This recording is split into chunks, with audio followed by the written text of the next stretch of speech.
नमस्कार दोस्तों, आज हम पढ़ेंगे विदेशी यात्रियों से मिलने वाली प्रमुख जानकारी के बारे में, जिनमें हम आज यूनानी रोमन लेखक, चीनी लेखक, अरबी लेखक व अन्य लेखकों के बारे में पढ़ेंगे।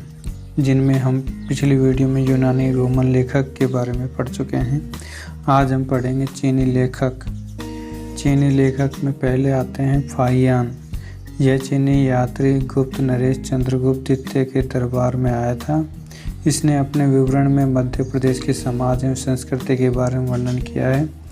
इसने मध्य प्रदेश की जनता को सुखी एवं समृद्ध बताया है। यह 14 वर्षों तक भारत में रहा।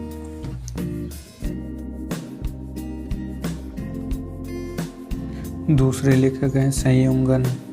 यह 1518 में भारत में आया और इसने 3 वर्षों की यात्रा में बौद्ध धर्म की प्राप्तियां एकत्रित की। तीसरे लेखक हैं हेनसांग।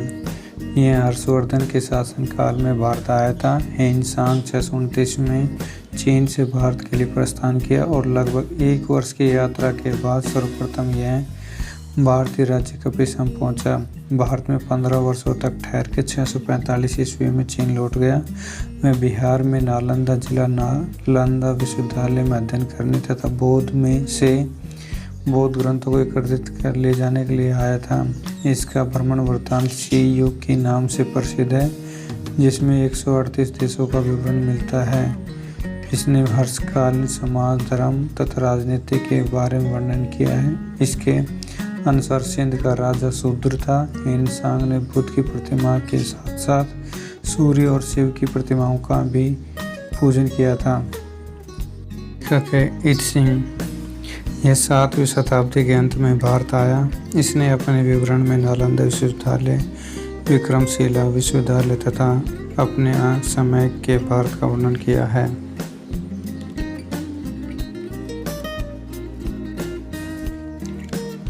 अब अरबी लेखकों के बारे में हम पढ़ेंगे, जिनमें पहले आते हैं अल-बरूनी। अल-बरूनी यह महमूद गजनवी के साथ भारत आया था। अरबी में लिखी गई उसकी कृति किताब उल हिंद तथा तहकीक-ए-हिंद भारत की खोज आज भी इतिहासकारों के लिए एक महत्वपूर्ण स्रोत है।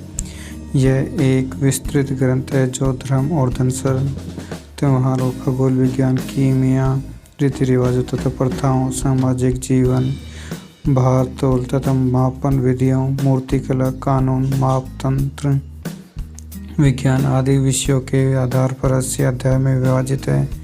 इसमें राजपूत कालीन समाज, धर्म, रीति रिवाज, राजनीति आदि पर सुंदर प्रकाश डाला गया है। दूसरे लेखक है इब्न बतूता। इसके द्वारा अरबी भाषा में लिखा गया उसका यात्रा वृत्तांत, जिसे रिहला कहा जाता है, 14वीं शताब्दी में भारतीय उपमहाद्वीप के सामाजिक तथा सांस्कृतिक जीवन के विषय में बहुत ही प्रचुर तथा सबसे रोचक जानकारी देता है। 1333 ईस्वी में दिल्ली पहुंचने पर इसकी विद्वता से प्रभावित होकर सुल्तान महमूद बिन तुगलक ने उसे दिल्ली का काजी या न्यायाधीश नियुक्त किया। अन्य लेखकों के बारे में अन्य लेखक में पहले हैं तारानाथ। यह एक तिब्बती लेखक था। इसने कंगयूर तथा तंगयूर नामक ग्रंथ की रचना की। इनसे भारत इतिहास के बारे में जानकारी मिलती है। दूसरे लेखक हैं मार्को पालो। यह 13वीं शताब्दी के अंत में पांड्य देश की यात्रा पर आया था। इसका विवरण पांड्य इतिहास के अध्ययन के लिए उपयोगी है। विदेशी यात्रियों से मिलने वाली प्रमुख जानकारी वाला टॉपिक आज खत्म हो चुका है। अब अन्य टॉपिक पुरातत्व संबंधित साक्ष्य से मिलने वाली जानकारी के बारे में पढ़ेंगे, जिसके लिए हमारे चैनल को सब्सक्राइब कर लें